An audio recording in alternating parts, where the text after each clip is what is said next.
Hello book lovers, welcome to my channel.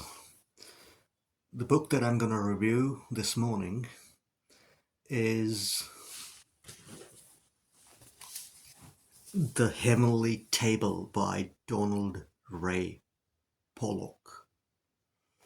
Now I reviewed his book The Devil All the Time not that long ago on my channel, so if you haven't watched that review, go and check it out.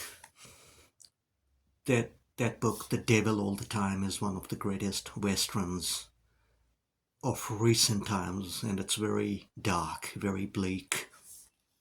And so far, I think it's Donald Ray Pollock's magnum opus. And even the movie was made a few years back based on that book, which I haven't seen the movie yet, but I will at some stage. But let's get stuck into the review of The Heavenly Table. Here we go. Now, this book is second major novel by Donald Ray Pollock, and this is a western set in 1910s, around the time of First World War. In this novel, the cast of characters is really fucking immense. We have so much going on, because sometimes it's a bit hard to keep track of everyone. The main characters in this book are three brothers. The older one is named Cain. The middle one is named Cobb. And the youngest one is called Chimney. At the start of this novel, all the three brothers are living with their father, living with their dad in extreme poverty, extreme squalor. They are working for this rich farmer, a big landowner. On his ranch, they are working every day, doing shit, and basically getting paid peanuts, getting paid nothing. They work from sunrise to sunset. They eat potatoes. They eat this dead pig. They've been eating this dead pig for weeks now, and they basically are malnutrition. They're extremely poor, and their dad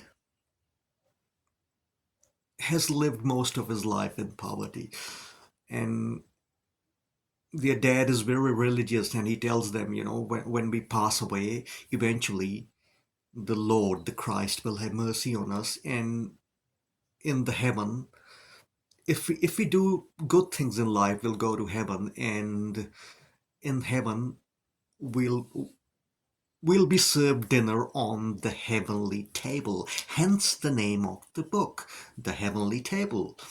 So this is like a dream or the belief of their father, and the brothers like go along with it. Okay, okay, Dad, and so these is not this is 1910s. There's no fucking TV. There's no internet. But these brothers have a novel by a Western author, and the novel is called. I'm pretty sure it's called the Adventures of Bill Bucket.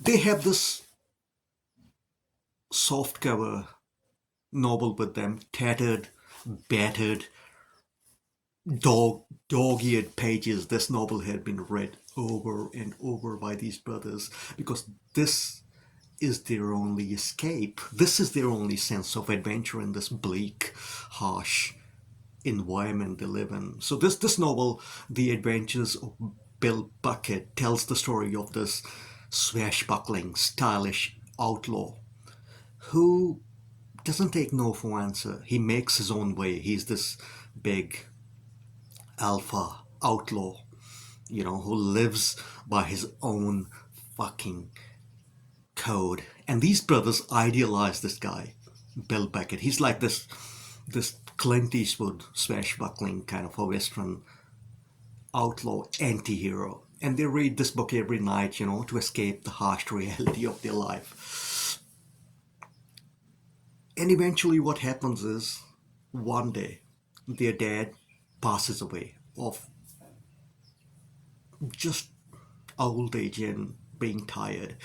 And the brothers decide to take charge of their fates, and they decide to walk in the footsteps of their hero, Billy Bucket, and basically become outlaws. And that very night they decide to kill their rich landlord, and there's quite a gruesome scene there. And out of the three brothers, Kane is the intelligent one. He's the mastermind behind this outfit. Cobb is a bit lazy. He's very innocent. He he is timid and he's a bit dumb. Second brother. The third brother, Chimney, is shrewd. He is quite clever, and he can be a bit mean. And all he dreams about is,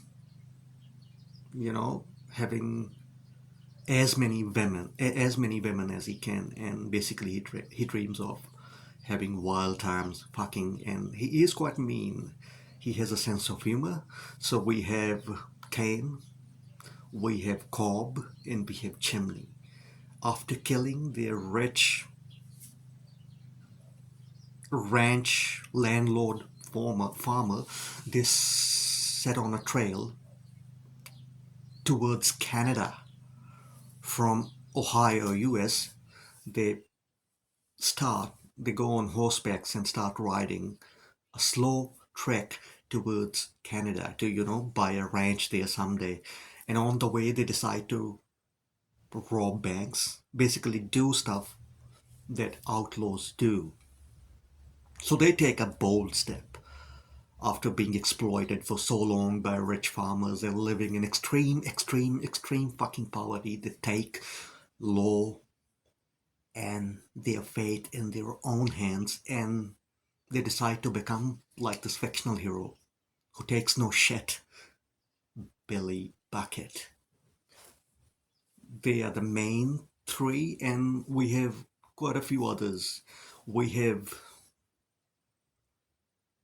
a guy called Ellsworth, who is also a middle class kind of farmer with his wife Ella. He lives close around Ohio as well. He gets swindled by some charlatan, some thug of his life saving, and he's heartbroken at the start of the book. His son is quite young, he's about 15, and he runs away from home.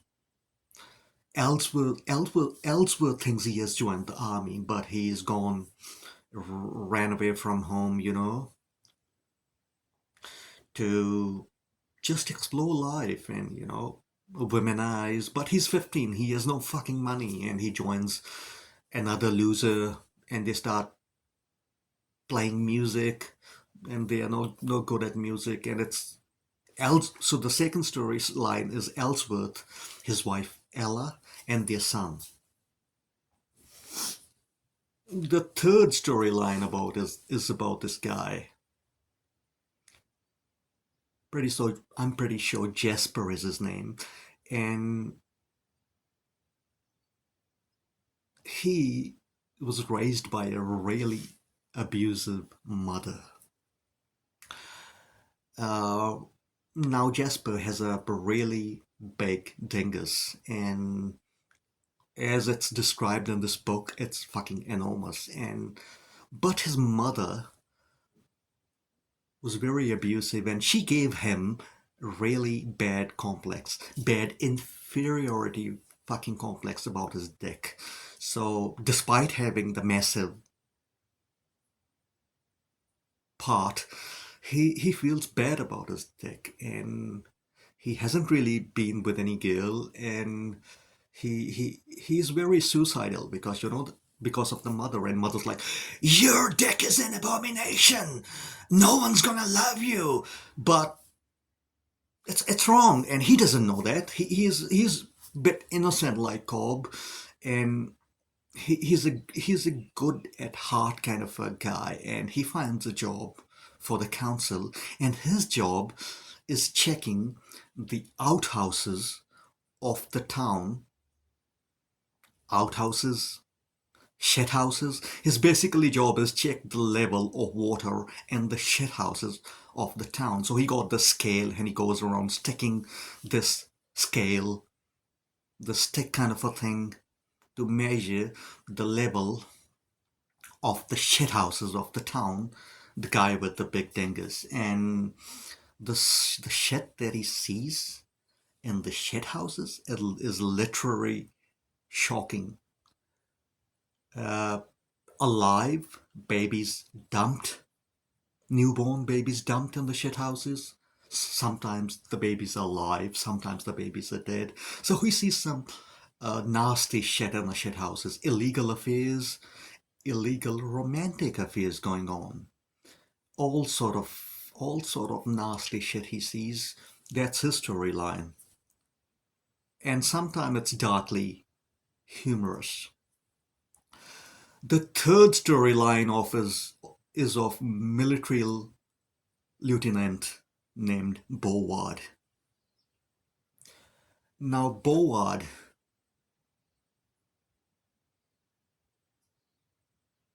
was engaged to a fiancée of a really well-to-known businessman of his time, but she left him for some reason, and he's suicidal too. He's quite young. He's in late teens. Quite a good at heart kind of a guy as well, Boward, and he basically is heartbroken too because the fiancé, his fiancée left him, and he hires a hooker one day at the hotel that he's staying at, and the hooker is pretty ugly, and and has no manners, and I mean there's a scene in there, and I don't know where the hell is. Let me see if I can find it.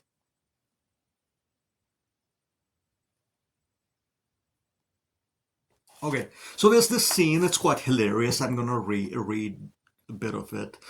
So this guy, this lieutenant, Lieutenant Boward, hires this hooker in a cheap hotel to get over the fiancée that ran away. So this is the scene. It goes like this.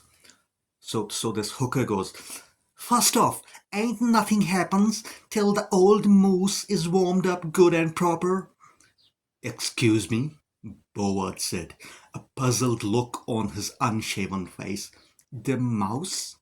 Me privets, she said, rolling her eyes at his ignorance. I have a man's tongue on my puss, but my old man, he's too old-fashioned for it. Says it always makes him feel like hog eating from a trough. Good God. And I need a nice lunch before we go down to business. Completely rattled, Boward reached for the bottle on the nightstand and took a long drink. And cake and ice cream for dessert, she went on. I crave the sweets even more than a good screw. I can't believe what I'm hearing, Boward said in a faint voice, more to himself than to the maid. And another thing too, she said, waving a finger in the air. The 50 don't count for anything extra. Extra? Yeah, she said. If and say you force me to swallow your wad, or you get in a notion to poke me in the bunghole, each of them filthy acts is another fiver. The maid said all this without the slightest embarrassment, and the full extent of Bowards reversal of fortune struck him just then like a knife in the pit of his queasy stomach.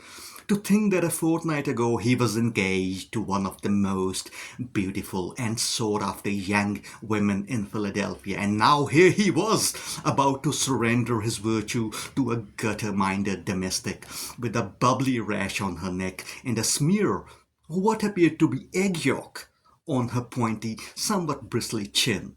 But he was growing afraid that he would lose the nerve to kill himself if he kept putting it off. She would have to do. He picked up the phone and ordered the lunch. So you get the idea what kind of book this is. So this is Boward.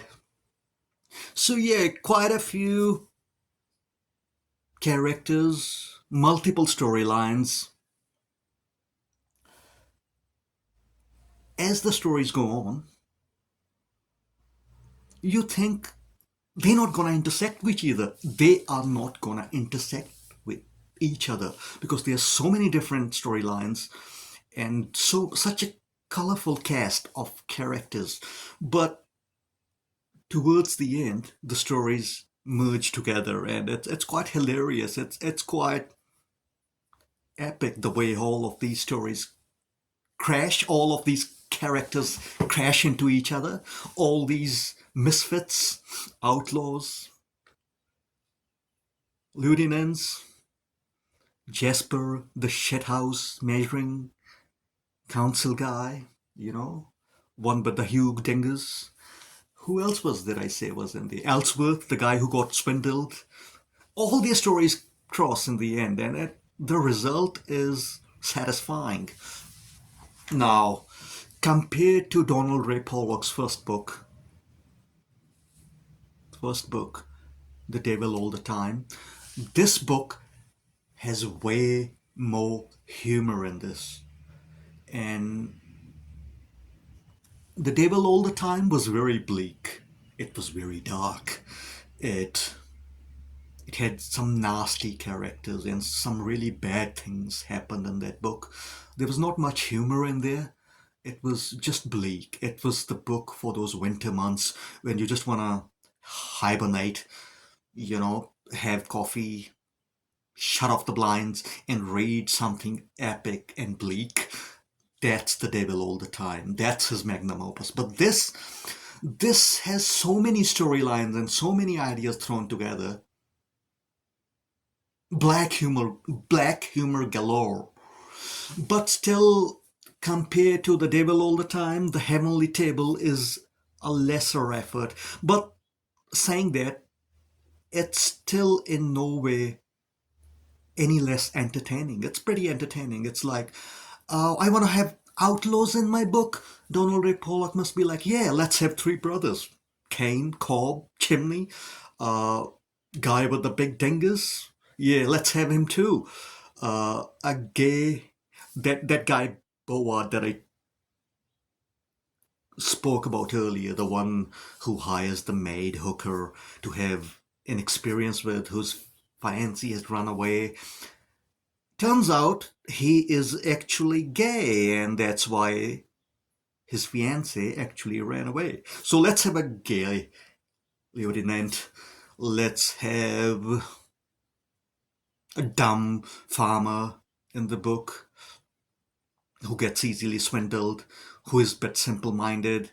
Let's have this great epic story of outlaws who go on robbing banks. Let's have the fucking let's have the full on pandemonium here. Yeah, full on kerfuffle, and let's have the musicians who doesn't know how to play music. There's another storyline here about a fella and his hose and his whole setup at the whorehouse. So it's quite funny in places. It's dark, it's bleak, but it's not as dark as The Devil All the Time. This book tries to be everything: a western, a comedy of sorts. But saying that, like I said, it's still entertaining. I still recommend it. I enjoyed it. I will read future books by Donald Ray Pollock if he writes any more. He's written a book of short stories called Knock 'Em Stiff, which I haven't read yet. But this book is okay. It's rating wise, I will rate it 6.5 out of 10. And yeah, not higher than that. It's entertaining, but it's nothing great. Have you read this book?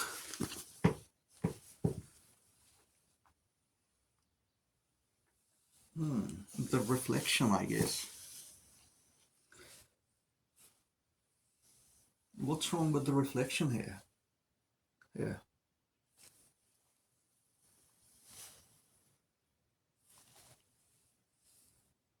Have you read this book? Have you read The Devil All the Time by Donald Ray Pollock? How would you rate them? I would rate The Devil All the Time solid 8. Is there any book, extreme horror, Southern Gothic, splatterpunk,